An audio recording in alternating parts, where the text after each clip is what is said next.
자, 시작해보겠습니다. 1학년, 여기 제가 54페이지를 굳이 펴서 보여드리는 이유 중에 하나는 학습 목표라고 되어 있는 부분들을 읽어주시면 좋을 것 같아요.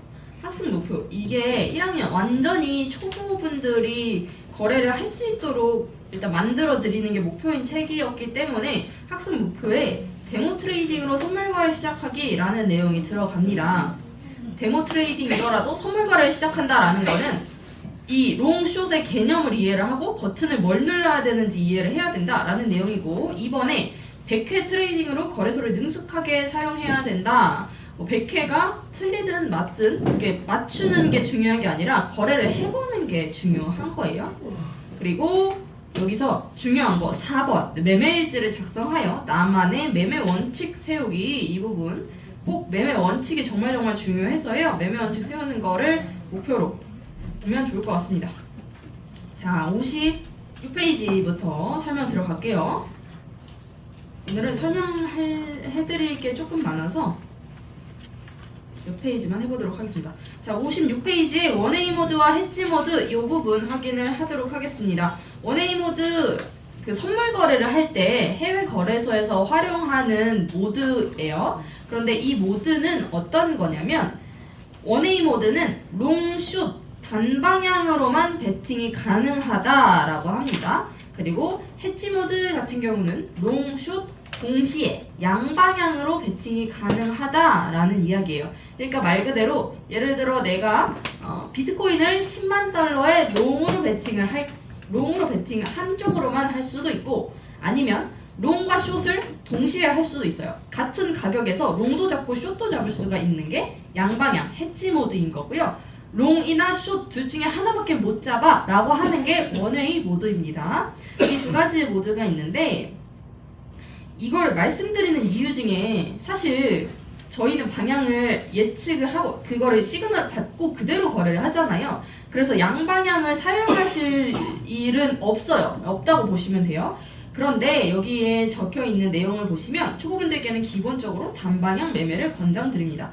여기에 바로치고 양방향 매매 필요 없음이라고 써놨어요. 그러나 원웨이 모드로 설정이 되어 있는 상태에서 실수로 반대 포지션을 진입하는 경우 의지와 상관없이 포지션이 클로즈 될 수 있습니다 라고 되어 있는데, 이게 무슨 뜻이냐면 원웨이 모드로 했어요. 단방향 투자를 하겠다라는 걸로 내가 세팅을 해놓은 거예요. 이거는 선물에서 설정을 하는 모드니까요. 그렇게 설정을 해놨는데 내가 예를 들면 롱을 들어갔어. 그런데 추가 매수를 하려고 해요. 롱으로 한번 10만 달러에 들어가고 9만 달러에 들어갈래? 라고 해서 일단 10만 달러에 포지션을 잡아놨어. 근데 그 상태에서 가격이 밑으로 내려오길래 추가 매수를 하려고 하다가 실수로 롱을 안 누르고 숏을 누른 거예요. 버튼을. 근데 그렇게 되면 숏을 눌러서 숏을 포지션을 잡아버리게 되면 있던 게 그냥 자동으로 클로즈 돼요. 마켓가로 클로즈가 돼요. 그게 마이너스든 플러스든 상관없이 마켓가 클로즈가 되는 일이 발생합니다. 그렇기 때문에 이 두 가지 모드의 차이점을 안내 드린다. 여기 방금 말씀드린 게 이 빨간색 내용이에요. 롱 진입되어 있는 상태에서 숏 진입을 누르면 롱이 자동으로 시장가로 클로즈가 된다 라는 거. 이 부분은 알고 계시라는 내용이고요. 그래서 저는 사실 해지 모드를 사용을 합니다. 저도 이제 그렇게 실수를 한 경험이 있기 때문에 해지 모드만 사용을 하고 단방향 매매를 하는 거죠. 그래서 이거 설정하는 방법 같은 경우는 뒤에 거래소마다 제가 그 사진으로 넣어놨어요. 그래서 이런 것이 있다라는 것만 이해를 해주시면 좋을 것 같습니다. 그리고 하나 더 말씀드리면, 어떨 때 이 해지 모드를 사용을 하느냐면, 제가 아까 예를 들 때는 10만 달러에 롱도 잡고 숏도 잡을 수 있다라고 말씀을 드렸어요. 그러면 그냥 도박하는 거잖아요. 사실 어디로 갈지 모르니까 그냥 거기다가 그렇게 하는 거잖아요. 근데 사실 그렇게 쓰는 게 아니라 예를 들면 큰 추세에서는 롱이야. 큰 추세에서는 롱인데 잠깐 숏이 뜨네? 숏으로 갈 것 같네? 그러면 그때 두 개를 잡는 거예요. 예를 들면 10만 달러에서 10만 5천 달러까지는 롱이라고 봐요. 그렇게 해서 롱을 잡아두고 중간에 가는 길에 잠깐 내려오는 거 먹을 거야. 그럼 거기서 숏을 잠깐 잡는 걸로 하는 겁니다. 그런 식으로 활용을 하는 거지, 한 가격에 롱인지 숏인지 모르니까 거기다가 하려고 하는 그런 모드가 아닙니다. 그래서 제가 근데 이제 이렇게 말씀드렸지만 저는 그렇게 큰 추세를 끌고 가는 매매를 잘 못해서 실제로 그렇게 사용하지는 않아요. 네. 그리고 그 다음 페이지 57페이지입니다. 격리와 교차에 대해서 설명을 할 텐데 이 거래를 할 때 레버리지 설정하는 것 옆에 아이솔레이트랑 크로스 두 가지를 선택할 수 있도록 되어 있는 게 보이실 거예요. 그런데 아이솔레이트라는 거는 격리라는 뜻이고 크로스라는 거는 교차라는 뜻입니다. 이게 어떤 차이가 있느냐? 자, 격리를 보시면 격리는 베팅한 금액에서만 손실이 발생한다라고 해요. 그래서 내가 예를 들면 $1000가 있는데 그 중에 $100만 베팅을 했어. 그러면 손실이 난다고 하더라도 이 $100 내에서만 손실이 발생합니다. 그리고 해당 포지션에서만 증거금이 사용이 되고 다른 포지션에는 영향이 없다. 격리 투자로 해서 격리 모드로 해서 예를 들어 $100짜리 포지션을 3개를 잡아요. 100 해가지고 $300를 총 포지션을 잡아요. 그러면 각각 마이너스가 나는 거고 각각 수익이 나는 겁니다. 그런 거고 만약에 교차로 하잖아요. 같이 100을 했는데 교차로 해. 그러면은 한쪽에서 마이너스가 나면 한쪽은 이게 해칭이 되는 그런 개념. 네, 이게 어쨌든 이게 그게 여러 개의 포지션이다라고 하더라도 증거금은 하나로 보는 거예요. 그래서 네, 그렇습니다. 네, 이해하셨어요? 이게 조금 이제 설명하기가 약간 어려운 부분이 있는데 저도 왜냐면 이게 이제 막 뭐랄까요? 연구를 한 것은 아니기 때문에 예, 양해 부탁드립니다. 그래서 교차 모드로 하게 되면은 선물 계정에 있는 금액 전부에서 손실이 발생한다라고 써져 있는데요. 내가 $1000가 있어. 그 중에 교차 모드로 해서 $100만 들어갈래라고 하면 $100를 $100 다 마이너스가 난다라고 하더라도 더 마이너스가 날 수 있어요. 이 $1000만큼 내가 배팅한 게 되는 거기 때문에 $100 다 잃었어? 근데 계속 내 남은 $900에서 끌고 와서 마이너스가 나는 거예요. 이런 식으로 됩니다. 그래서 격리 모드 네 번째 줄 보시면 베팅한 금액에서 마이너스 100%가 되면 강제 청산이 된다라고 되어 있습니다. 이거는 때에 따라 100%가 아니라도 강제 청산이 되는 경우가 있기는 하지만 일반적인 경우에 대해서 지금 설명을 한 거고요. 마이너스 100%가 되면 강제 청산, 그러니까 나의 증거금을 다 뺏어가죠. 이 거래소에서 나의 증거금을 다 가져가는데 만약에 교차 모드로 해서 전체 선물 시드의 10%를 한 개 포지션에 베팅을 했다라고 칠게요. 아까 제가 말씀드린 겁니다. $1000 중에 $100만 크로스로 베팅을 했어. 그러면 이 하나의 계정이 이 하나의 포지션이 청산이 되려면 퍼센트가 마이너스 1000%가 되어야지 청산이 돼요. 그런 개념이다라는 거 이해를 해주시면 되고 교차를 하게 되면 만약에 마이너스가 났어요. 그러면 내 증거금은 격리 모드를 하면 나머지 $900가 남아있잖아요. 그래서 그걸로 밑에서 물타기를 하고 뭐 이렇게 추가 매수를 하고 하시잖아요. 그런데 교차 모드로 하면 마이너스가 날 때 나의 증거금을 같이 가져가면서 마이너스가 나요. 그렇기 때문에 물타기를 하려고 했는데 내 증거금이 없어. $900가 남아있어야 되는데 남은 금액이 없어서 물타기가 안 돼요. 그런 경우가 있습니다. 그래서 물론 좋은 방향으로 활용을 하실 수 있는 기능이에요. 이 기능이 괜히 있는 기능이 아니긴 하겠지만 초보분들께서 사용하시기에는 조금 계산이 어려운 점이 있어서 저는 무조건 아이솔레이트로 우선 하시라고 말씀을 드립니다. 자, 결론. 격리는 위험이 제한적이에요. 그리고 교차는 버티는 힘이 있어요. 아까 마이너스 1000%가 돼야 강제 청산이 된다라고 했으니까 청산의 위험에서는 벗어나게 되는 거죠. 그렇지만 계정 전체가 위험할 수가 있는 거예요. 그래서 상황에 맞게 선택을 하시는 게 필요하다. 자, 초보분들께서는 무조건 격리 마진으로 안내를 사용하시는 게 좋고 교차의 경우는 결에 충분히 익숙해진 후 전략적으로 사용하심이 좋겠다. 자, 다음 58페이지 보겠습니다. 레버리지는 왜 줄여야 할까요? 레버리지란 뭐냐면 나의 돈, 증거금의 몇 배까지 거래할 수 있는지를 의미를 합니다. 그래서 내 돈이 여기 예시가 있죠? 10배 레버리지를 쓴다라고 하면 내 돈이 $100가 있는데 $1000만큼, $1000치의 거래를 할 수 있다라는 게 되는 건데요. 여기에서 앞에서 말씀드렸던 강제청산이라는 개념이 묶여서 들어가요. 그래서 일반적으로 청산이라고 하는 거는 클로즈, 포지션을 클로즈하는 것을 청산이라고 해요. 그런데 내가 손으로 그냥 누르면 클로즈, 청산이 되는 거고 거래소에서 시키면 강제 청산이 되는 거예요. 근데 거래소에서 강제 청산을 시키는 조건이 여기 선물거래소 배팅한 방향과 반대로 일정 비율 움직였을 때 거래소에서 강제 청산을 시켜요. 그런데 그게 무슨 뜻이냐, 즉 손실이 너무 커져서 더 이상 유지할 수 없을 때 강제로 정리가 된다. 그래서 격리마진, 앞에서 말씀드렸던 아이솔레이티드 모드에서 마이너스 100%가 되면 청산이 된다라고 했던 게 이 강제 청산을 말씀을 드린 거고요. 이 강제 청산은 내가 레버리지를 예를 들어 1을 썼어 라고 하면 롱 베팅을 했다, 상승 쪽으로 베팅을 했다라고 했을 때 마이너스 100이 돼야 되잖아요. 그러면 하락 쪽으로 반대로 움직여야지 강제 청산이 되는데 반대로 몇 퍼센트 움직이면 청산? 2로 했으니까 50%. 그러면 내가 레버리지를 10을 썼다라고 하면 마이너스 하락으로 가격이 몇 퍼센트?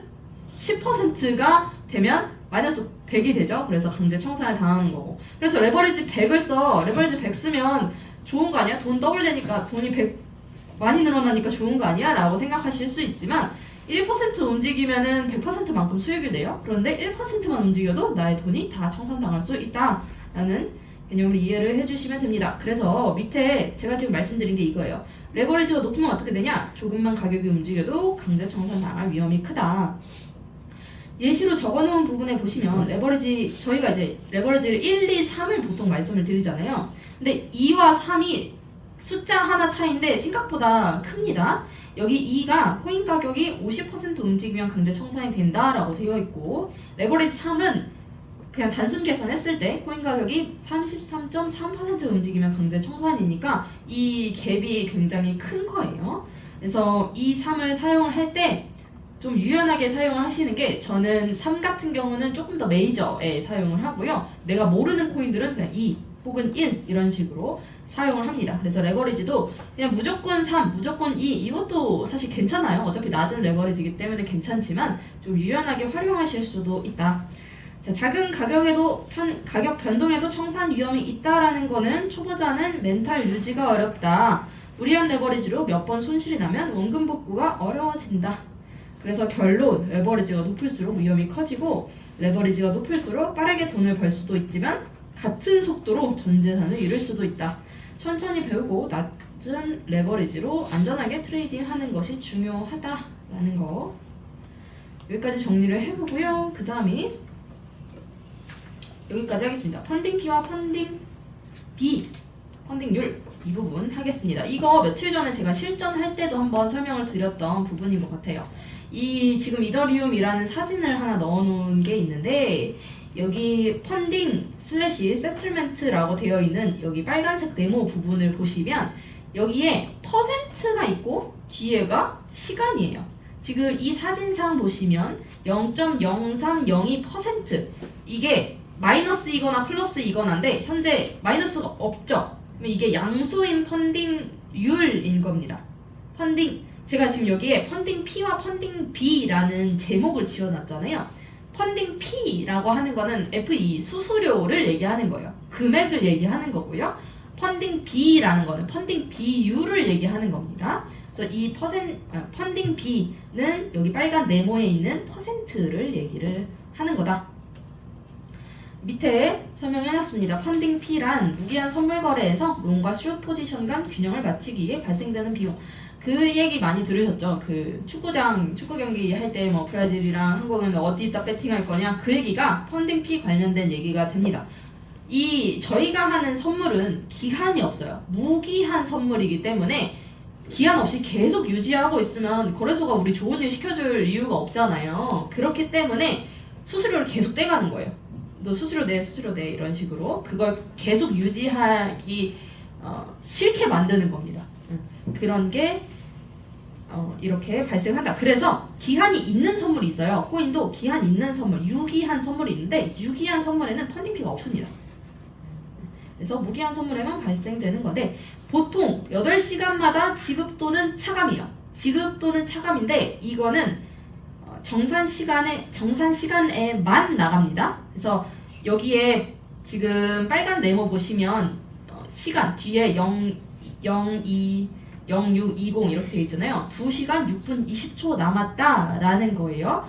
2시간 6분 20초 뒤에 펀딩 피가 들어오거나 나가나인데 이 경우는 현재 플러스 점수잖아요. 지금 이 사진에 있는 거는 플러스 점수잖아요. 그렇다는 것은 사람들이 롱을 많이 잡았다는 거예요. 롱 쪽으로 많기 때문에 그러면 많은 사람이 돈을 내고 적은 사람한테 주는 겁니다. 이렇게 서로 주는 거예요. 그럼 내가 롱 포지션을 잡고 있다라고 하면 내는 사람이 될까요? 받는 사람이 될까요? 내는 사람이 되는 거예요. 근데 내가 이 시간에 이더리움을 숏을 잡고 있었다라고 하면 받는 사람이 되는 겁니다.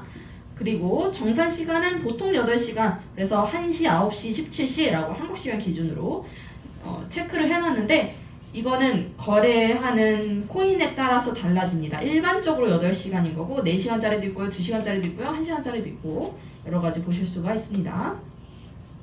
그래서 밑에 두 번째 펀딩률에 대해서 이제 해놨죠. 시장의 롱과 숏 포지션 비율을 반영해서 펀딩률이 높다라는 것은 롱 포지션이 많다, 펀딩률이 낮다, 마이너스가 크다라는 거는 숏 포지션이 많다라는 게 됩니다. 그래서 이 펀딩피 부분도 지표가 될 수가 있어요.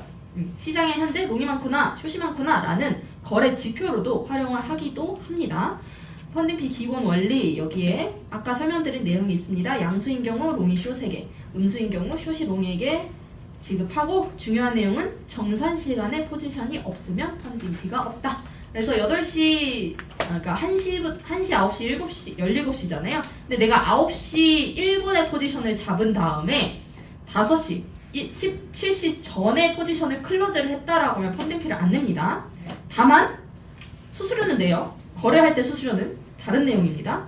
롱, 숏, 매수, 매도를 할 때 내는 수수료는 그거는 따로, 펀딩피는 따로 다른 개념이에요. 그 다음에 60페이지. 네, 말씀해주세요. 펀딩률만큼 그러면 주는 거예요? 얼마만큼 주는 거예요? 그쵸, 펀딩률만큼 주는데 여기서 펀딩률만큼 주는데요. 이 펀딩률은 레버리지 곱한 나의 포지션 금액이거든요. 그렇기 때문에 내가 레버리지를 높게 쓰면 펀딩피도 많이 나가요. 수수료도 마찬가지예요. 수수료도 마찬가지라서 거래소에서 인지를 할 때 나의 포지션 크기를 보거든요. 그런데 레버리지라는 거는 나의 크기를 늘려주는 거예요. 마치 큰 것처럼 보이게 해주는 거예요. 그렇기 때문에 거래소에서 봤을 때 내가 레버리지 높게 쓰면 나의 크기가 큰 거잖아요. 그렇기 때문에 수수료도 레버리지 10 쓰면 10만큼 더 배로 나가는 거고 펀딩 피도 마찬가지로 배로 나가는 겁니다. 펀딩률만큼.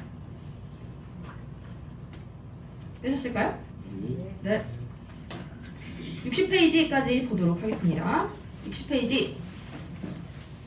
자, 현물과 선물입니다. 요거는 뭐 어렵지는 않은 내용이라 쭉 보면 현물은 스팟 월렛이라고 합니다. 그래서 실제 코인을 사고 파는 거래. 그래서 싼 가격에 사서 비싼 가격에 파는 거. 여기에 중요한 내용은 코인을 보유하면 가격 변동에 따라 가치가 변한다. 그리고 레버리지가 없다. 현물에는 레버리지가 없어요. 그래서 본인이 가진 금액만큼만 거래 가능. 그리고 현물은 가지고 있다라고 해서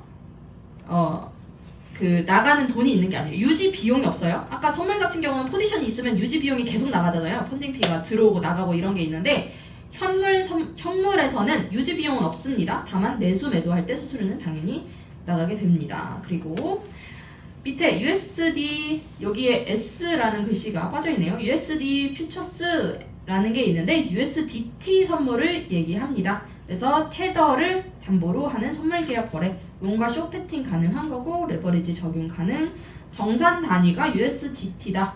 어제 설명드렸던 내용이죠. 수익과 손실이 모두 USDT로 나가고 수수료도 USDT로, 펀딩피도 USDT로 계산이 되는 게 달러 선물. 그리고 세 번째 코인 앤 퓨처스 코인 선물입니다. BTC, XRP 등 실제 코인을 담보로 선물 계약 거래를 하는 것.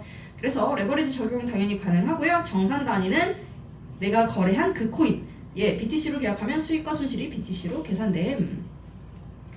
그 다음 60페이지 하단 내부 이체입니다. 거래소에 따라 현물 계정과 선물 계정의 자금이 공유되는 경우도 있고 공유하지 않는 경우도 있습니다. 대표적으로 바이낸스와 빅맥스는 공유하지 않습니다. 그래서 내가 입금을 했을 때 처음에 스팟으로 입금이 항상 된다라고 했어요. 업비트에서 바이낸스로 입금을 하면 스팟으로 돈이 들어가게 되고 그 들어간 뭐 테더든 그런 코인들을 선물 거래를 하려면 내부 이체 트랜스퍼라는 과정을 통해서 지갑을 바꿔준 다음에 거래를 하셔야 된다. 그리고 OKX 같은 경우는 일반적으로 공유를 합니다. 그래서 OKX는 내부 이체 과정이 필요하지 않다. 공유하지 않는 경우 내부 이체를 해야 갓거래 가능하다라고 되어 있는데요. 내부 이체는 수수료가 들지 않습니다. 왔다 갔다 할 때는 수수료가 없어요. 네, 여기까지 진도 나가도록 하고요. 주의할 점은 한번 그냥 보셔요. 61페이지 보셔요. 61페이지에서 항상 1시간분 기준인지 확인, 이 부분 중요한 내용이고요. 다 중요합니다. 다 중요해서 넣은 거예요. 클로즈 올 당연히 누르면 안 되고 캔슬 올 누르지 않아야 되고 호가창 눌러서 가격 설정 가능하다라는 거. 현재가로 잡고 싶은데 마켓가로 하기에는 좀 아까워. 그러면은 여기 그냥 숫자 누르셔가지고 가격 채워서 거래하시면 돼요. 여기까지 진도 나가도록 하겠습니다.